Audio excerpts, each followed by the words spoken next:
अपरोऽपि परो धर्म जातस्तत्रास्य किङ्कराः शृण्वतः शिवनामानि प्रसंगादपि गृह्यताम्। प्रिय दर्शकों नमस्कार, एक बार फिर से उपस्थित हूँ आप सबके सामने राहु से संबंधित महान सूत्र लेकर।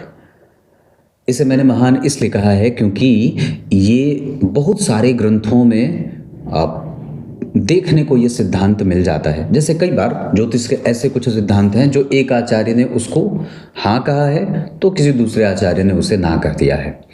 पर ये जो सिद्धांत मैं आपको बताने वाला हूँ ये लगभग ज्योतिष के जितने भी आचार्यवर हैं सबने इसकी महिमा गाई है और सबने इसके लिए अच्छे ही शुभ परिणाम के बारे में बात की है।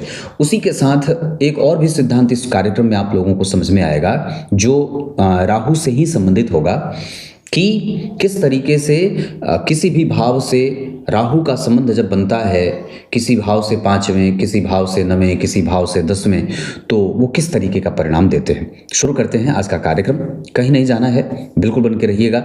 और मैं लाइव होता हूँ शनिवार को, आप लोगों को तो पता ही है, पर उसमें शामिल हो जाना चाहिए। और बाकी चीज़ें जय श्री कृष्ण अवश्य ही लिखा करिए।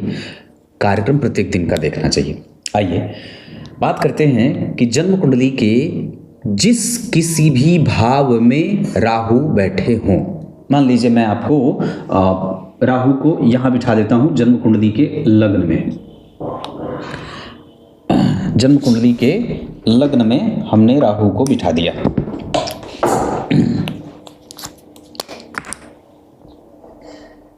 राहु को बिठा दिया।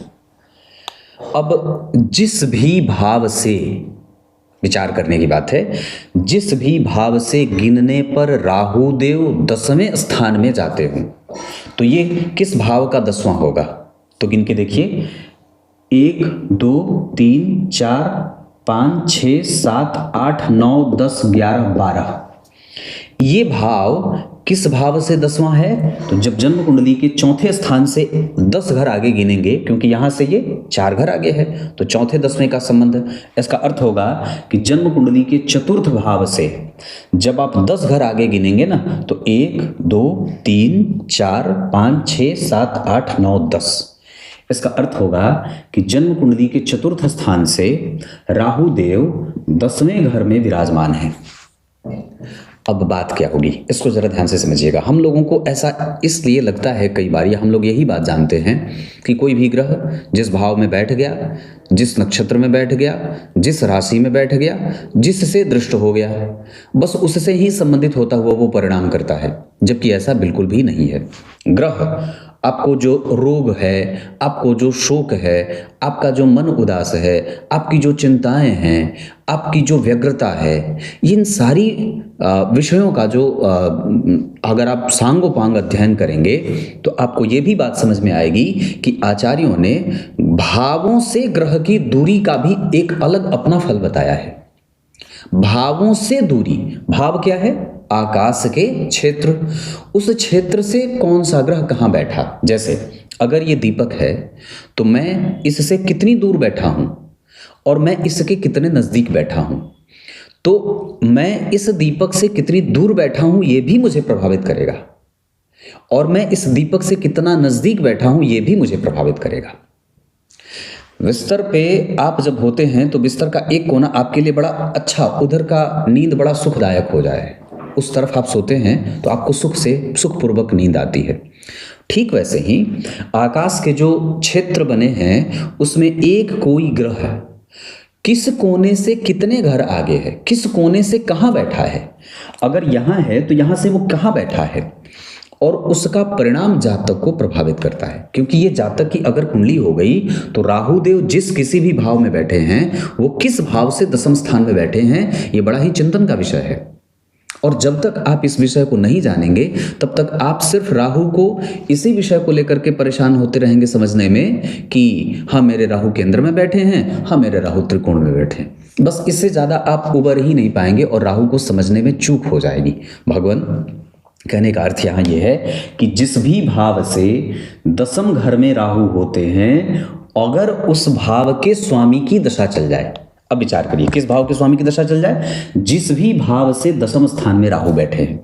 तो अगर जन्म कुंडली के चतुर्थ स्थान से 10 घर आगे गिनने पर लग्न आता है और वहीं राहु विराजमान है, तो इसका अर्थ होगा कि अब राहु की दशा चले न चले, जब कभी भी इस चौथे भाव के अधिपति की दशा चलेगी तो इस राहु के कारण, क्योंकि इस भाव से दशम स्थान में विराजमान है, ये दशा सुधर जाएगी। और क्या होगा? तो व्यक्ति को तीर्थ का लाभ मिलेगा, व्यक्ति को नौकरी मिलेगी, व्यक्ति का प्रमोशन होगा, व्यक्ति की सामाजिक छवि मजबूत होगी। क्यों ऐसा होगा? क्योंकि किसी भी भाव के दशम स्थान से उसकी ऊंचाई देखी जाती है। पिता को सबसे बड़ा तीर्थ कौन है? माता पिता सबसे बड़े तीर्थ हैं। तो क्या कहा? वो यम और युधिष्ठिर के संवाद में सबसे ऊंचा स्थान क्या है? यमराज ने पूछा था, यम ने पूछा था कि कौन सबसे ऊंचा है, तो पिता ने सबसे ऊंचा है, युधिष्ठिर ने बताया था। तो इस हिसाब से किसी भी भाव से जब दशम स्थान में राहु जाएंगे तो उस भाव का बल बढ़ा देंगे।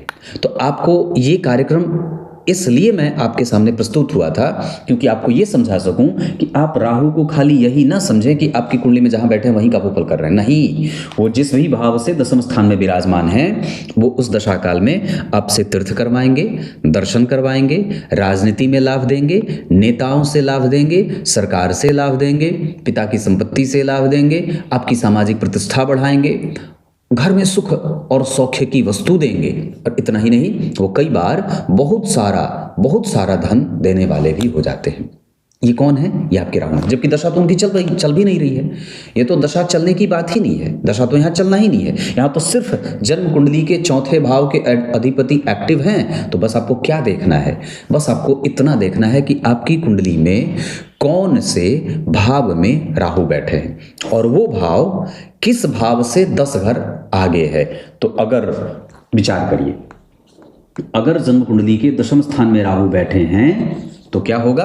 ये जन्म कुंडली के लग्नेश की दशा जब आएगी ना, क्योंकि लग्न से 10 घर आगे विराजमान है, तो लग्नेश की दशा जब चलेगी तब ये दशम स्थान का फल भी राहु देंगे, मतलब व्यक्ति की सामाजिक प्रतिष्ठा, जो मैंने बताया है पूर्व में। अब एक सिद्धांत और भी है जिसको कि समझना बहुत आवश्यक होगा, वो भी बता देता हूं। अगर हम राहु को लेकर के ही चर्चा कर रहे हैं तो एक राहु को लेकर के और भी चर्चा है जो होनी चाहिए, और वो ये है कि जिस किसी भी भाव से, बहुत ध्यान से समझिएगा, ये थोड़ा नेगेटिव है, जिस किसी भी भाव से राहु 5वें और 9वें विराजमान हो। तो मान लीजिए लग्न से हम बात करते हैं, तो लग्न से 5वें घर में राहु बैठ गए या लग्न से 9वें घर में राहु बैठ गए, तो अब सिद्धांतकार क्या लिखते हैं कि जिस किसी भी भाव से 5वें या जिस किसी भी भाव से 9वें भाव में बैठेंगे तो कहीं एक ही जगह, तो जिस किसी भी भाव से 9वें और जिस किसी भी भाव से 5वें स्थान में अगर राहु विराजमान है तो क्या होगा कि अब ये जिस भाव से 9वें भाव में विराजमान है ना, या जिस भाव से 5वें भाव में विराजमान है या जिस भाव से 9वें भाव में विराजमान है, इस भाव की दशा संतान को कष्ट देती है। विचार करिए, अब जैसे हम इसको ऐसे समझते हैं, मान लीजिए किसी जातक की कुंडली के 5वें स्थान में राहु बैठे हैं, 5वें भाव में राहु बैठ गए, तो वो क्या है? लग्न से, यानी कि लग्न से 5 घर आगे हैं। तो अब होगा क्या कि जब कभी भी लग्नेश की दशा आरंभ होगी, इस जातक के जीवन में संतान को कष्ट होगा। दशा आपको चल रही है, कष्ट आपकी संतति भोग रही है, प्रगति आपके संतति की बाधित है। विचार करिए, एक व्यक्ति को अगर परिवार में दशा राहु की चल जाए तो पूरा परिवार मत देते हैं राहु, पूरा परिवार परेशान, प्रगति बाधित है, स्वास्थ्य में व्यय हो रहा है, घर में कलह का वातावरण बड़ा अद्भुत सा बना हुआ है। हाँ, आप लगातार पूजा किए जा रहे हैं, नाम जप भी चल रहा है, बहुत सारी चीजें, सारे तत्व आप अपने आप में समाहित करना चाहते हैं, पर गड़बड़ी ये कि ये राहु यहां से खेल खेल रहे हैं। मानसिक शांति बिल्कुल ही व्यक्ति को विदीर्ण कर देती है, नहीं मिलने देती है, शांति मिलती ही नहीं है। तो क्या कहा कि जिस किसी भी भाव से 5वें स्थान में राहु होंगे, तो अगर जिस भाव से 5वें स्थान में राहु होंगे ना, इसकी दशा जब चलेगी तब ये राहु आपको परेशान करेंगे। सामान्य बात है कि राहु की दृष्टि भी तो उस भाव पे जा रही है, ये तो राहु की सिद्धांत है, राहु की। अब 9वें और 5वें की बात तो हो गई। अब विचार करिए कि अगर ये राहु यहाँ 5वें स्थान में न बैठ करके 10वें स्थान में विराजमान होते, जैसे कि मैंने पूर्व में बताया था, तो क्या होता? फिर ये राहु आपके संतान को भी आगे बढ़ाएंगे, आपके माता पिता को आपसे लाभ होगा, आपकी भी संतति से आपको फायदा होगा और आपके माता पिता को भी आपसे फायदा हो जाएगा। मतलब ये एक पीढ़ी को ही नहीं, इधर वाले को भी लाभ देती है और इधर वाले को भी लाभ देती है। ऐसे हैं देवगुरु बृहस्पति अगर जन्म कुंडली में कमजोर हो जाते हों तो कई बार उसका दारोमदार शुक्र और राहु पर ही आ जाता है, क्योंकि कई बार ये राहु इतने अच्छे हो जाते हैं जातकों के लिए कि जितने शुभ परिणाम देवगुरु बृहस्पति नहीं देंगे उससे ज़्यादा कई गुना ये दे जाते हैं। और इसका साक्षात उदाहरण मैं आपके सामने मेरी जीवन की प्रगति जो भी छोटी मोटी मिली है, जो भी मिला, अभी तो कुछ नहीं मिला है, पर जो भी मैंने अभी तक आप लोगों के सामने प्रस्तुत किया है अपने आप को जिस तरीके से, वो सब राहु की दशा का ही प्रत्यक्ष परिणाम है।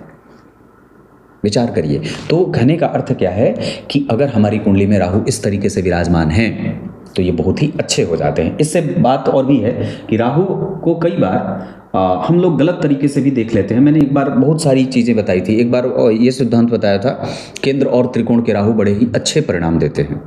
केंद्र और त्रिकोण के राहु अच्छे परिणाम देते हैं, जिसमें चौथा भाव, जिसमें पांचवां भाव, जिसमें 10वां भाव और जिसमें 11वां भाव राहु के लिए बड़ा ही शुभ माना गया है।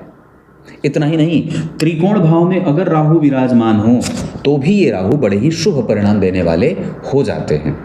राहु अगर किसी भी अवस्था में 10वें भाव के अधिपति के साथ बैठ जाते हों तो कहना नहीं है कि ये कितना जातक को ऊपर उठाने वाले हो जाते हैं, बहुत ही तीव्र गति से व्यक्ति को आगे बढ़ाने वाले हो जाते हैं। ऐसे हैं हमारी जन्म कुंडली में राहु देव, जो वस्तुतः पापक ही होते हैं, पापक ही होते हैं। शनि की सदृश, शनि के जैसे आलस्य देने वाले होते हैं। शनि के जैसे कई बार शनि आपको आलस्य दे रहे हैं तो राहु भ्रम दे रहे हैं, इस तरीके का परिणाम देते हैं। क्लियर है? अब बात इस पे और भी करते हैं कि जो मैंने कार्यक्रम के आरंभ में श्लोक पढ़ा था उसका अर्थ आप लोगों को बता देता हूँ। जो श्लोक पढ़ा था उसका अर्थ है कि किसी भी तरीके से भगवान भोलेनाथ के मंदिर में जाकर दीपक जलाना और भगवान शिव के प्रदक्षिणा का, एकाह चंड्या रवौ सप्तः ऐसे करके श्लोक आता है। किसी भी स्थिति में भगवान शिव के मंदिर में जाकर शिव की प्रदक्षिणा करना, आधी शिवस्यार्धम प्रदक्षिणा, शिव की आधी प्रदक्षिणा की जाती है, उनके निर्माल्य का उल्लंघन नहीं किया जाता। दूसरा क्या कहा कि दीप जलाने का, व्यक्ति जो प्रत्येक दिन भगवान शिव के मंदिर में दीपक जलाता हो उसकी मृत्यु के समय पे यमदूत का दर्शन उसे नहीं होता है, या ये कहें कि साक्षात शिवलोक का वासी हो जाता है। प्रत्येक दिन भगवान शिव के मंदिर में जो व्यक्ति दीपक जलाता हो वो कभी भी मृत्यु को कष्ट कर प्राप्त नहीं करने वाला होता है, उसकी मृत्यु उसे कष्ट देने वाली नहीं होती है। और ये मैंने भी देखा है, उसकी मृत्यु यूं चलते फिरते बिना किसी की सेवा के, बिना बिस्तर पे पड़े बहुत आसानी से उसके प्राण निकल जाते हैं। प्रत्येक दिन शिव मंदिर का दर्शन करना, प्रत्येक दिन शिव के मंदिर में जाकर दीप दान करना और शिव के मंदिर को रोशनी से भरना, ये बड़ा ही उत्तम पुण्य और फल देने वाला होता है। मिले ना मिले पर निश्चित रूप से हमें इतना तो करना ही चाहिए। क्लियर है? कुछ इसी तरीके से आज के इस कार्यक्रम का समापन करते हैं। ये दोनों सिद्धांत जो मैंने आप लोगों को बताए हैं, आपको सिर्फ इतना देखना है कि कहाँ से 10वें बैठे हैं राहु और कहां से नवम और पंचम स्थान में बैठे हैं। 10वें स्थान का शुभ फल है, नवम और पंचम स्थान का अशुभ फल बताया गया है। क्लियर है? तब तक के लिए बहुत बहुत नमस्कार।